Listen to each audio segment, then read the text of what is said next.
कैसे हो।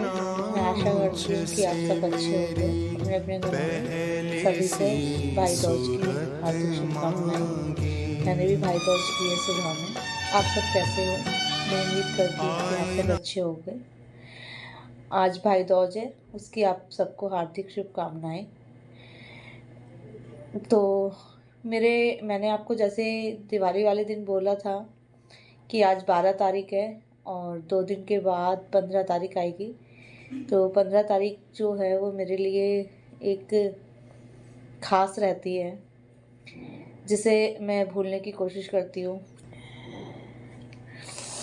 सॉरी, मेरे लिए थोड़ा सा मुश्किल होता है ये सब।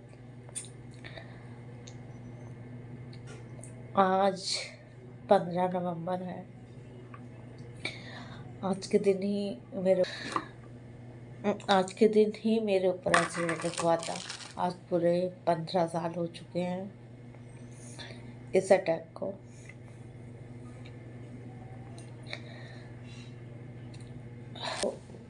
हुआ ये था कि मेरे घर के सामने एक लड़का रहता था जो मुझे परेशान करता था, और उसने एकदम से मेरे ऊपर आके मेरे घर के अंदर घुस के ऐसे ही डाल दिया।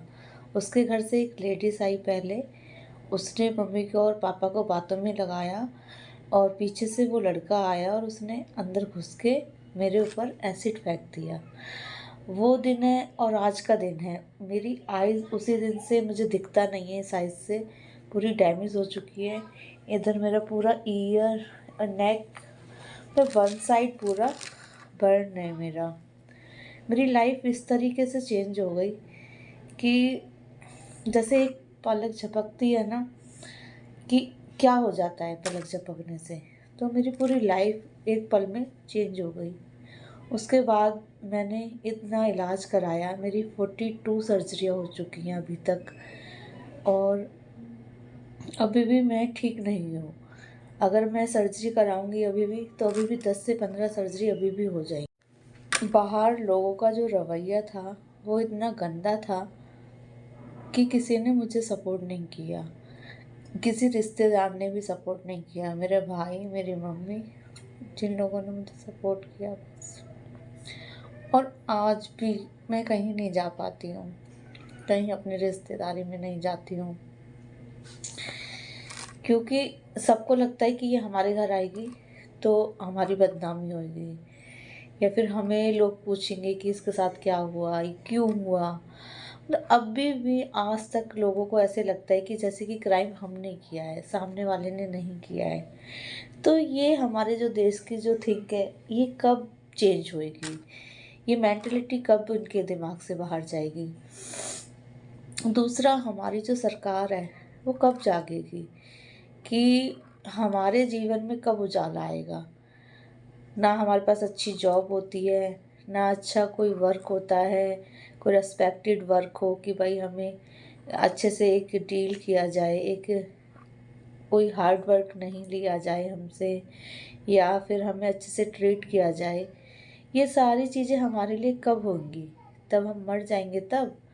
सरकार से मेरी गुजारिश है कि हम लोगों के लिए कुछ अच्छा करें, ताकि जिसने क्राइम किया है उसको कुछ तो शर्म रहे कि मैंने जो किया है उसके साथ वो कहीं ना कहीं आज खुश है, क्योंकि उसने जो बिगाड़ना चाहा था वो नहीं बिगाड़ पाया हमारा। मेरे एक्सीडेंट को पूरे 15 साल बीत गए, पता भी नहीं चला कि ये 15 साल कब चले गए, कब शादी हो गई, कब बच्चे हुए। कितनी सारी परिस्थिति मेरे सामने आई। लोग मुझे कमरा नहीं देते थे किराए के लिए, कोई रहना पसंद नहीं करता था, कोई मेरा चेहरा नहीं देखना चाहता था। फिर भी मैंने हिम्मत करी, मैं आगे बढ़ी, दुनिया से लड़ी अपने लिए। आज मैं अपने बच्चों के लिए लड़ना चाहती हूँ, अपनी ज़िंदगी से, क्योंकि मैंने सब कुछ झेल लिया। मेरे 2 बेटियाँ हैं, एक 4 साल की है और एक अभी 1 साल की है। मैं अपनी लाइफ में सारे स्ट्रगल झेल सकती हूँ, लेकिन अपने बच्चों को दुखी नहीं देख सकती हूँ। लिए जो कष्ट है उन्हें नहीं झेलना चाहती हूँ। हुआ क्या है, मैं इतना दुखी क्यों हूँ? मैंने खुश रहना भी सीख लिया था ऐसी ज़िंदगी के साथ, लेकिन परिस्थिति परिस्थिति के आगे कोई आज तक नहीं जीता है। भगवान से आज तक कोई जीत ही नहीं पाया है। तो मेरा भी कुछ ऐसा ही हाल है। हुआ ये है कि मेरे को ये जो एक्सीडेंट हुआ है ये तो मुझे एक्सेप्टेड हो ही चुका था, क्योंकि 15 सालों में मुझे आदत सी हो गई थी इस चेहरे के साथ जीने की और लोगों की बातें सुनने की। लेकिन अब आके मुझे जब छोटी वाली बेटी हुई मेरी को, तो मुझे दोनों किडनियों में प्रॉब्लम हो गई है। मेरी दोनों जो किडनी हैं वो डैमेज हो चुकी हैं। तो ये वाला जो दर्द है मैं इसको झेल नहीं पा रही हूँ। पर क्यों? क्योंकि मैं अगर नहीं रहूँगी तो मेरे बच्चों का क्या होएगा।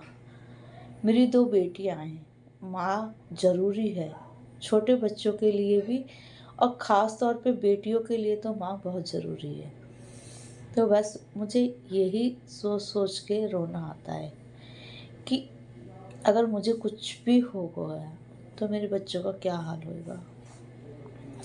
मैं आप सबकी दुआएं चाहती हूँ, आप सब मेरे लिए प्रे करें, आप सब मेरी जो दर्द है उसे समझें और मुझे सपोर्ट करें, ताकि जब मैंने अभी तक सब कुछ झेला है तो आगे भी मैं झेल सकूं और अपने बच्चों के सहारे के लिए खड़ी रहूं हमेशा इसी तरह। Thank you so much all of you. Happy Dooj और सभी हैप्पी रहें, मैं यही कोशिश करती हूँ अपने आप से भी और औरों से भी। दर्द और मुसीबतें तो आती और जाती रहती हैं, वक्त निकलता रहता है, पता भी नहीं चलता है वक्त कब चला गया और कब आया था। ये वो दिन जो थे जिस टाइम मैं बेड पे थी, वो दिन भी चले गए और अच्छे दिन भी आए।